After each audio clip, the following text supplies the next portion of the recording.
Hi there, guys. Welcome to our YouTube channel, English Literature. So, let's begin with the stanza analysis.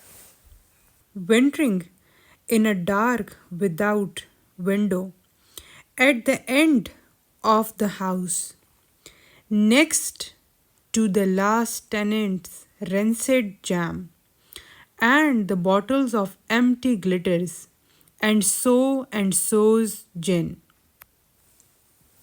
یہاں ہمیں معلوم ہوتا ہے کہ اسپیکر ایک اندھیری اور بند جگہ میں ہے جو کہ سمبلائز کرتا ہے ڈپریشن اور انٹروسپیکشن کو. یہاں last tenants and rinsed gem in past کی بچی ہوئی غیر ضروری میموریز کو ہائی لائٹ کرتا ہے جو کہ اب پاسٹ کا حصہ ہیں، جیسے کہ پلیتھ کا relation ship with her husband جو کہ اب ایک پاسٹ کی ایک انوانٹیڈ اور غیر ضروری میموری بن چکا ہے. آگے ہم دیکھتے ہیں bottles of empty glitters and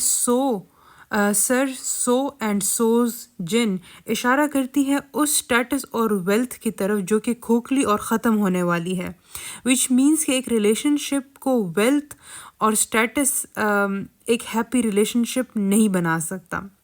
یعنی کہ ویلتھ اور جو کہ مٹیریلسٹک چیزیں ہیں وہ کسی بھی ریلیشن شپ کو لانگ لاسٹنگ اور ایموشنلی اویلیبل نہیں بنا سکتا.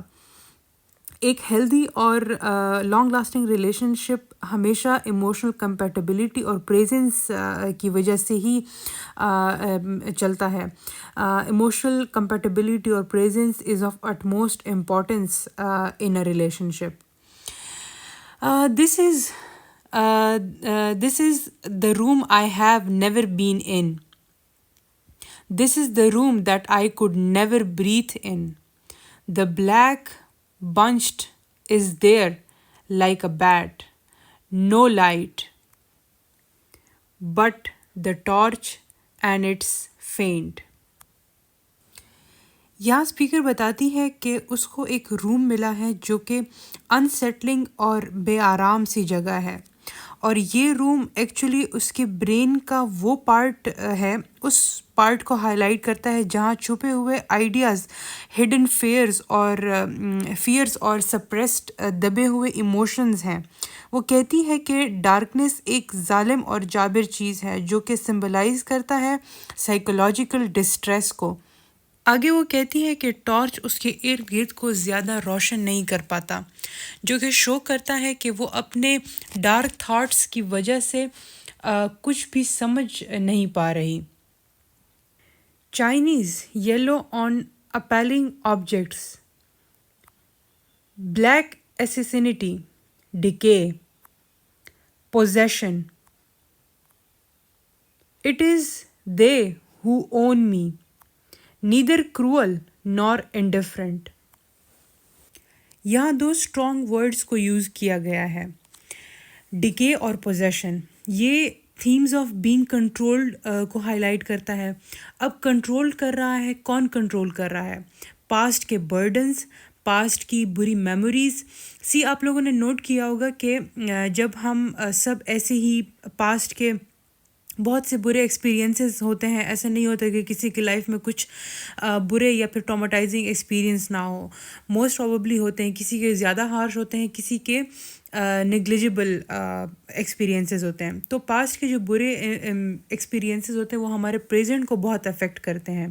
ہم ڈپریس اور غمزدہ رہتے ہیں اور ان سب سے نکلنے میں بہت ٹائم لگ جاتا ہے، اور کچھ لوگ تو اس قدر افیکٹ ہو جاتے ہیں کہ وہ سالوں سال ان کو لگ جاتے ہیں، اور کبھی کبھی ایسا ہوتا ہے کہ کچھ لوگ پوری لائف ان دکھ، غم اور ڈپریشن سے نہیں نکل پاتے.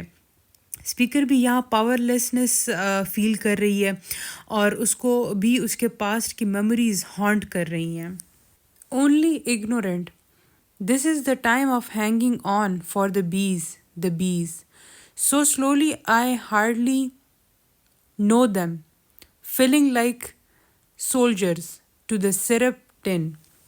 یہاں پر بیز پرزرونس کو سمبلائز کرتی ہے. پرزرونس مینس جو کہ برقرار رہے، کیونکہ بے شک موسم بہت ہارش اور سخت سردیوں کا ہے، لیکن باوجود اس سخت اور ہارش موسم کے وہ زندہ رہتی ہیں اور زندہ رہنے کے لیے جدوجہد کرتی ہیں۔ یہاں بیز کے ڈسپلن کو، ان کے روٹین کو، ان کے انڈیورنس کو، ان کے سہنے کی طاقت کو، انڈیورنس مینس سہنے کی طاقت کو سولجرز کے ڈسپلن اور روٹین کے ساتھ کمپیئر کیا گیا ہے۔ آگے اسپیکر ہمیں بیز کے آرٹیفیشل فوڈ سپلائی کے بارے میں بتاتی ہے کہ وہ آرٹیفیشل سرپ انٹیک کر رہی ہیں بالکل ویسے ہی جیسے کہ اسپیکر سروائیو کر رہی ہے، کیونکہ اسپیکر کے انورڈ اس کے اندر بھی خوشی نہیں ہے جو کہ انسان کو زندہ اور خوش اور صحت مند رکھتی ہے۔ کیونکہ دیکھیں بہت نیچرل سی بات ہے کہ خوشی اور فیلنگ آف ہیپینس، جوائے، یہ بھی انسان کے لیے ایک ٹائپ آف فوڈ ہے، ایک غذا ہے۔ اگر ایک انسان کی لائف سے یہ امپورٹنٹ ایلیمنٹ ایلیمینیٹ کر دیا جائے تو پھر وہ اوبیسلی وہ زندہ نہیں رہ پاتا، وہ ایک نہ ایک دن آتا ہے، بلکہ وقت سے پہلے وہ موت سے جا ملتا ہے۔ اور یہ اس کے اندر بھی خوشی نہیں ہے جو کہ انسان کو زندہ اور خوش اور صحت مند رکھتی ہے، بلکہ شی از سروائیونگ آن سم تھنگ لیس فلفلنگ دین ریئل نرشمنٹ۔